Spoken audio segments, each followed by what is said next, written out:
allez aussi prendre les marchandises là où vous êtes allés. Mais vous êtes ici ce matin parce que vous vous attendez à un salaire. Mais la Bible dit donc qu'il y a un travail qu'on appelle le péché. La Bible dit que le salaire du péché, c'est la mort. En d'autres termes, le péché est un travail qui mérite une récompense.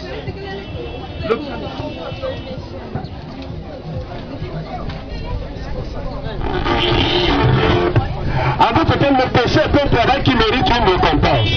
Et quelqu'un peut se poser la question de savoir qu'est-ce que c'est que le péché. Qu'est-ce que c'est que le péché? Alors qui...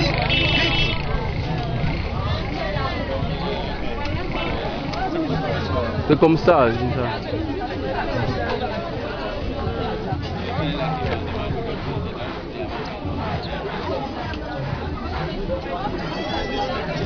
Viens comme ça.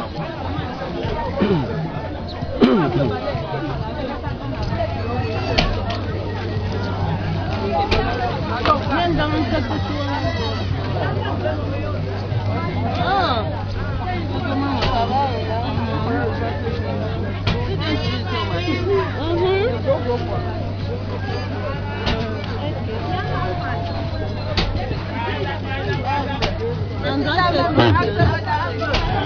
Bon, comme j'étais en train de vous dire, excusez-nous, notre matériel est en train de nous lâcher. Le salaire du péché, c'est la mort. Alors, bien aimé, vous pouvez vous dire ce matin, pourquoi Dieu va-t-il me punir? Est-ce que moi aussi j'aurai le salaire? Donc vous pouvez vous dire ce matin, est-ce que moi aussi j'aurai le salaire du péché? Est-ce qu'un jour je serai appelé à répondre de mes péchés devant Dieu? La première question que vous devez vous poser, c'est qu'est-ce que c'est que le péché? Le péché, c'est quoi? La Bible dit que le péché, c'est la violation de la loi de Dieu. C'est la transgression de la loi de Dieu. Ça veut dire que quand Dieu a créé le monde, il nous a donné des commandements. Dieu nous a dit comment nous devons vivre les uns avec les autres. Dieu nous a dit comment nous devons marcher ensemble. Dieu nous a dit...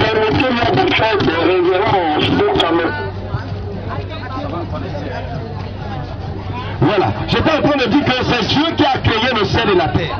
Et quand Dieu a créé le ciel et la terre, il nous a donné des commandements. Il nous a dit comment nous devons vivre ensemble, comment nous devons marcher ensemble. Dans le jardin d'Éden, il avait donné un seul commandement à Adam. Il lui a dit que tu peux manger de tous les arbres qu'il y a ici. Mais l'arbre de la connaissance du bien et du mal, ne mange pas. Parce que le jour où tu vas le manger, tu vas mourir. Adam croyait que Dieu était en train de s'amuser. Et un jour, lui et sa femme sont allés et ont mangé de cet arbre-là. Bien aimé, et la désolation est entrée dans le monde, est entrée dans l'humanité. Vous comprenez? Et aujourd'hui, nous pouvons expérimenter les maladies, nous pouvons expérimenter la mort, nous pouvons expérimenter la faiblesse, nous pouvons expérimenter toutes les choses qui sont aujourd'hui les conséquences de cette désobéissance-là. Mais Dieu avait dit à Adam que le jour où tu vas manger, tu vas mourir. Adam, quand il a mangé cet arbre-là, il n'est pas tombé sur le champ. Adam n'est pas mort physiquement. Alors de quelle mort est-ce que Dieu est en train de parler? La mort, c'est la séparation entre l'homme et Dieu. La première conséquence du péché, c'est que le péché vous sépare de Dieu. Vous ne pouvez pas vivre dans le péché et être en communion avec Dieu. Vous ne pouvez pas vivre dans le péché et être en relation avec Dieu. La Bible dit donc que le péché est la transgression de la loi de Dieu. Chaque fois que vous faites ce que Dieu a dit de ne pas faire, vous êtes dans le péché. Nous sommes ici au marché. Vous êtes en train de vendre. Les clients qui viennent acheter vos marchandises, vous leur dites voici la boîte de riz de 100 francs. Alors que vous avez truqué cette boîte. C'est le péché. Ça veut dire que vous êtes en train de tromper les gens. Bien aimé, vous êtes ici. Peut-être que vous allez faire les gris-gris parce qu'il faut faire que votre voisin ne vende pas. Il faut faire que la personne qui est à côté de vous n'est pas les clients. Que tous les clients viennent seulement chez vous. C'est le péché. Parce que la Bible déclare qu'on ne trouve chez toi personne qui exerce le métier de sorcier, le métier de devin, le métier de magicien. Quelqu'un qui consulte ceux qui évoquent les esprits. Quelqu'un qui interroge les morts. Ça veut dire que je suis ici ce matin. Peut-être que quand ça ne va pas, je vais au village. Et je demande qu'on verse l'huile sur l'écran pour que mon commerce marche bien après. Vous êtes en train de consulter ceux qui évoquent les morts. Vous êtes en train de convoquer les morts. Vous demandez à vos parents qui sont décédés de venir vous aider. La Bible dit qu'il n'y a pas de relation entre les morts et les vivants. Vous comprenez, il n'y a pas de rapport entre les deux. Je ne suis pas en train de juger votre coutume, votre tradition. Vous êtes libre de faire ce que vous voulez. Mais vous devez savoir une chose. Dieu vous paiera un jour pour cela. Dieu vous donnera la récompense de cela. Donc, bien Bien-aimé, le péché est la transgression de la loi de Dieu. Chaque fois que nous faisons ce que Dieu nous a interdit de faire, nous sommes dans le péché. Nous sommes en train de pécher. La Bible dit que tu ne commettras point d'adultère. Il y a des gens qui vont à l'église, mais qui sortent avec le mari des gens. Il y a des gens qui vont à l'église, qui ont les copains et les copines au quartier. La Bible dit que l'homme quittera son père et sa mère et s'attachera à sa femme, pas à sa copine. Et les deux deviendront une seule chair. Il y a les gens qui sont anciens à l'église, mais ils ont les copines au quartier. Ils ont les premiers bureaux, les deuxièmes bureaux, les troisièmes bureaux. Il y a les gens même qui sont ici, vous êtes à la chorale à l'église, mais vous sortez avec les gens qui ne sont pas vos maris, avec les gens qui ne sont pas vos époux. C'est le péché, mes frères. C'est le péché, mes soeurs. Je suis juste venu vous dire ce matin que ne vivez pas cette vie, après vous êtes surpris demain que vous allez en enfer. Ne vivez pas cette vie, après vous êtes surpris demain que Dieu vous condamne. C'est pour cela qu'aujourd'hui, si vous entendez cette voix, vous pouvez prendre la bonne décision. Vous pouvez vous réconcilier avec Dieu. Le salaire du péché, c'est la mort. Ma chère, le péché a un salaire. Le péché a un salaire. Un jour, tu auras ce salaire. Le péché a un salaire. Que personne ne te trompe. Que la religion ne te trompe pas. Je sais que tu connais que tous les samedis, tu vas aller voir le prêtre. Tu vas confesser tous les péchés de la semaine pour recommencer les nouveaux à partir de lundi et aller encore lui donner les anciens péchés.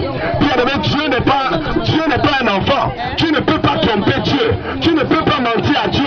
Dieu connaît un homme qui veut vraiment changer. Dieu connaît une femme qui veut vraiment changer.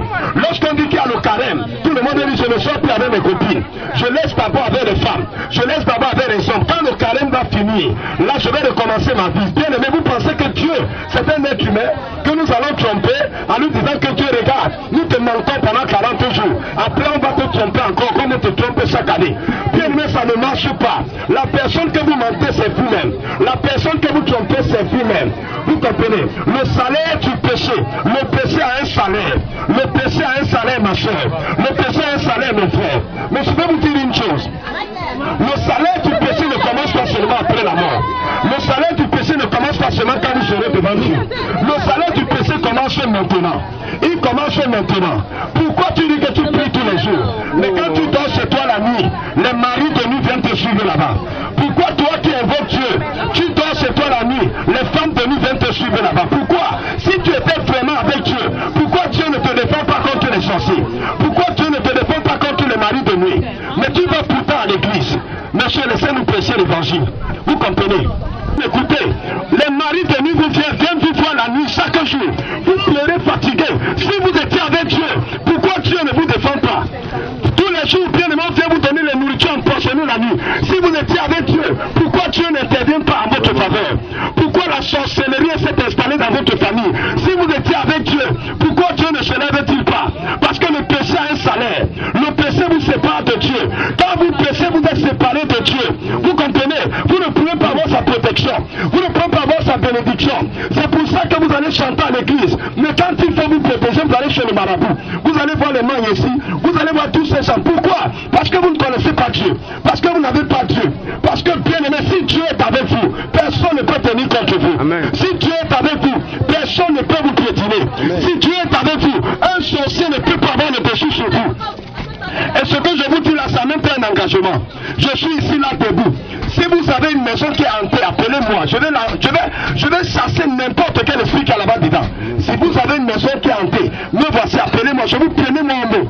Allons dans cette maison. La maison où personne n'habite plus. Je vais vous montrer qu'il y a un Dieu qui est puissant, un Dieu qui est vivant. Dieu, ce n'est pas la religion, ce n'est pas les morceaux de bois, ce ne sont pas les statues de Marie. Vous comprenez? Les apôtres n'ont jamais prié devant la statue de Marie. Ils ne se sont jamais agenouillés devant une statue pour prier. Vous comprenez? Bien aimé, que personne ne vous trompe. Revenez à la Bible, lisez vos Bibles, vous-même vous pouvez comprendre. Le prêtre ou le pasteur n'ont pas le monopole de la connaissance.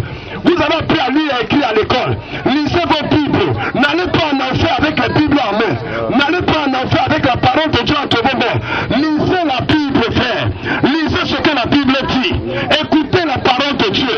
Vous comprenez? C'est pas l'église qui sauve. C'est pas la religion qui sauve. C'est Jésus qui sauve. Amen. C'est Jésus qui est capable de vous sauver. Amen. Je suis venu vous dire ce matin que le péché a un salaire. Le salaire du péché ne sera pas seulement dans l'éternité. Bien aimé, le péché vous sépare de Dieu. Et si vous êtes séparé de Dieu aujourd'hui, vous pouvez déjà bénéficier le salaire.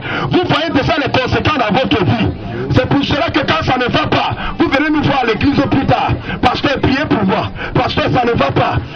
ça ne va pas, n'attendez pas quand ça viendra à ce moment. Vous pouvez faire la paix avec Dieu maintenant. Vous pouvez faire la paix avec Dieu maintenant.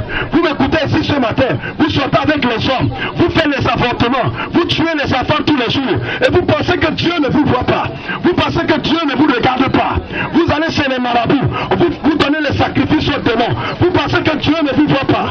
Bien aimé, ce soir, je suis venu vous dire que ce n'est pas dans cette trajectoire que vous devez continuer. Ce n'est pas dans ce chemin que vous devez continuer. Jésus est le chemin, la vérité et la vie. Amen. Il y a un chemin qui est le chemin de la vie. Amen. Il y a une route qui nous a été tracée par Dieu. Ce chemin s'appelle Jésus. Amen. Je suis venu vous dire ce matin que le péché a un salaire. Je ne vais pas citer tous les péchés qui existent ici. La Bible déclare que ne vous faites pas d'image taillée, ni de représentation quelconque, des choses qui sont en haut dans le ciel, en bas sur la terre, ni dans les eaux plus bas que nous. Ne vous prosternez pas devant elle. Vous comprenez, car moi l'Éternel ton Dieu, je suis un Dieu jaloux, qui punit l'iniquité des pères sur les fils, jusqu'à la 3e et la 4e génération. Mes fils, tu fais grâce jusqu'à 1000 générations. Dieu a dit que ne te prosterne jamais devant une statue, même si c'est pour penser à la main de Jésus. Ne te prosterne jamais. Chaque fois que tu le fais, tu transgresses la loi de Dieu. Chaque fois que tu le fais, tu pèches contre Dieu. Même si c'est le prêtre qui t'encourage, même si c'est le pasteur qui t'encourage, chaque fois que tu le fais, tu es en train de pécher contre Dieu. Un jour, j'étais en train de marcher et mon ami de classe est venu me voir. Il me dit que j'ai prié cet homme. J'ai prié, je ne sais plus quel saint. Et le saint l'a main exaucée. Bien aimé, depuis quand est-ce qu'on prie les saints? La Bible dit que tout ce que vous demanderez à mon nom, et on n'a pas dit au nom d'un saint. Dieu nous exauce au nom de Jésus. Amen. Il ne nous exauce pas au nom de Saint Pierre, ou au nom de Saint Paul, ou au nom du Saint Pape, ou au nom de Saint n'importe qui.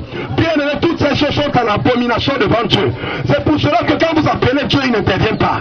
C'est pour ça que quand vous priez Dieu, il n'agit pas. Parce que si vous êtes avec Dieu aujourd'hui, ce n'est pas dans l'éternité que Dieu va commencer à manifester sa faveur dans votre vie.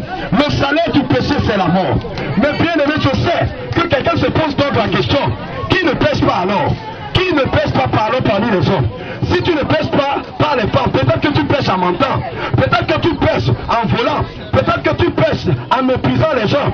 Bien aimé, qui ne pêche pas? Oui, c'est pour cela que Dieu a envoyé pour nous un avocat. Amen. Et cet avocat s'appelle Jésus. Amen. Vous comprenez? Jésus est venu pour que tous nos péchés soient punis sur lui à la croix.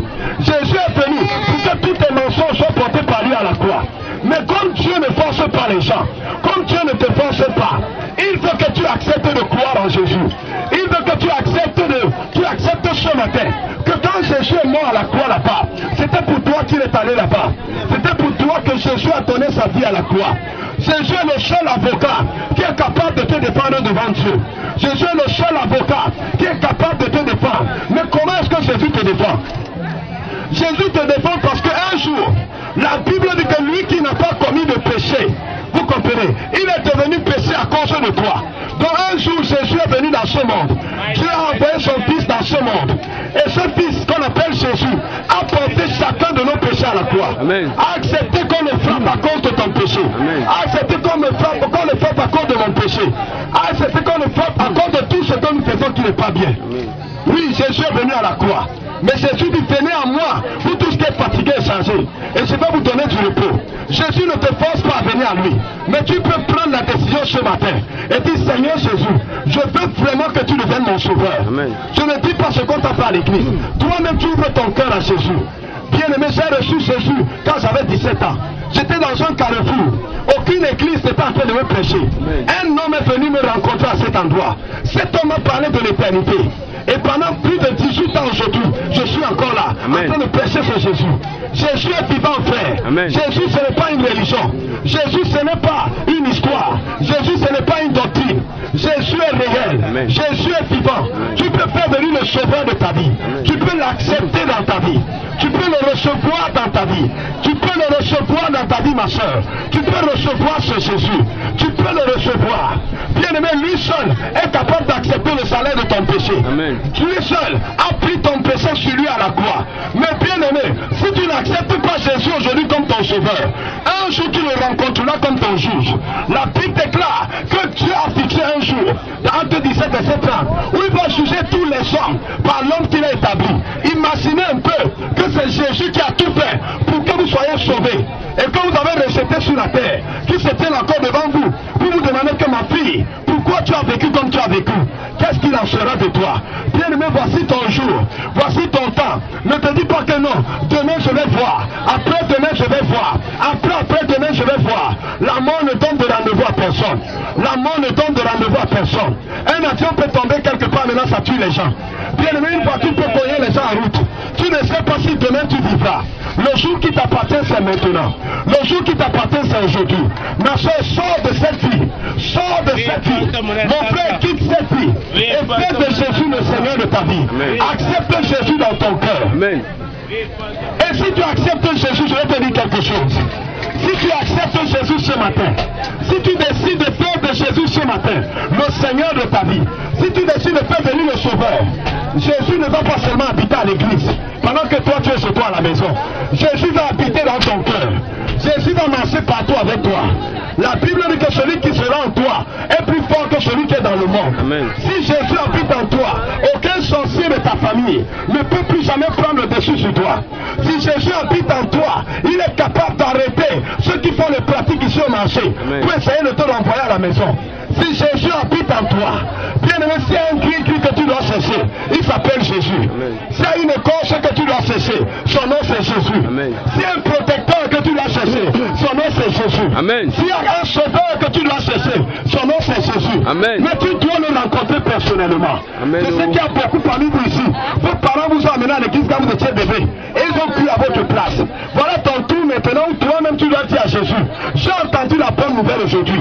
J'ai appris que le salaire de mes péchés c'est la mort. J'ai appris que si je meurs dans cette condition, c'est toi qui vas me juger. Et mon jugement sera sans pitié. Parce que tu auras tout fait pour que je sois sauvé. Je t'accepte maintenant. Jésus, je te reçois maintenant. Comme mon Seigneur personnel. Comme mon sauveur personnel. Bien aimé, quand je dis ça, ça ne ressemble à rien du tout. Vous savez, vous êtes un être humain. Mais pour que vous soyez comme vous êtes là, c'est une goutte comme ça qu'on appelle le spermatozoïde de votre père qui a rencontré le fil de votre mère. Et ça s'est développé, vous êtes devenu comme vous êtes devenu. C'est cette petite confession qui va faire de vous l'enfant de Dieu que vous allez devenir. Qui va faire de vous cette nouvelle personne. Et vous allez voir, quand vous recevez Jésus, votre vie change. Amen. Quand vous recevez Jésus, vous ne mentez plus. Quand vous recevez Jésus, vous ne volez plus. Ne vous laissez pas abuser. Parce qu'on voit les gens qui vont à l'église et qui font le mal au quartier. Non, il y a les gens qui se cachent à l'église. Mais quand tu reçois Jésus, Jésus te change. Amen. Jésus te transforme. Amen. Jésus fait de toi une nouvelle personne. Amen. Jésus change ta façon de penser. Amen. Jésus change tes goûts. Il change tes désirs. Amen. Je vais m'arrêter là comme ça ce matin. Si vous avez été béni par cette parole, si cette parole vous a touché dans votre cœur, nous sommes souvent en train de passer ici. Ne manquez pas de nous dire, mes frères, venez m'aider à recevoir Jésus. Amen. Venez m'aider à confesser Jésus. Amen. Je veux recevoir votre Jésus. Je veux recevoir Jésus. Bien aimé, ce n'est pas une religion qu'on te prêche. Tu peux même recevoir Jésus, continuer dans ton église. Ce n'est pas une question d'église. Jésus n'habite pas dans les quatre murs. Il habite dans le cœur. C'est dans ton cœur que Jésus va habiter. Amen. C'est dans ton cœur que Jésus va entrer. Amen. Mais tu peux l'inviter en cette soirée. Lui seul est capable de te sauver de la condamnation de tes péchés. Parce qu'ils sont tellement nombreux. Bien-aimé, merci beaucoup. Père, nous voulons te dire merci pour cette parole. Et nous te recommandons tous ceux qui l'ont écouté en cet endroit. Je sais qu'il y a quelqu'un ici, Père, que tu as touché. Seigneur, continue toi-même à fructifier ta parole dans les cœurs. Nous prions aussi pour nos mamans qui vendent ici. Laisse que ta bénédiction soit dans leur commerce. Amen. Laisse que ta grâce continue à se multiplier à cet endroit. Amen. Seigneur, s'il y avait un esprit de sorcellerie ici, nous le chassons au nom de Jésus. Amen. S'il y avait une puissance quelconque qui agissait à cet endroit, une force maléfique, satanique, diabolique, nous la condamnons au nom de Jésus. Et nous déclarons cet endroit béni. Amen. Nous déclarons ce marché béni. Amen. Nous déclarons ces mamans bénies. Nous déclarons le commerce béni. Amen. Amen. Amen. Amen. Les mamans que le Seigneur bénisse. Amen.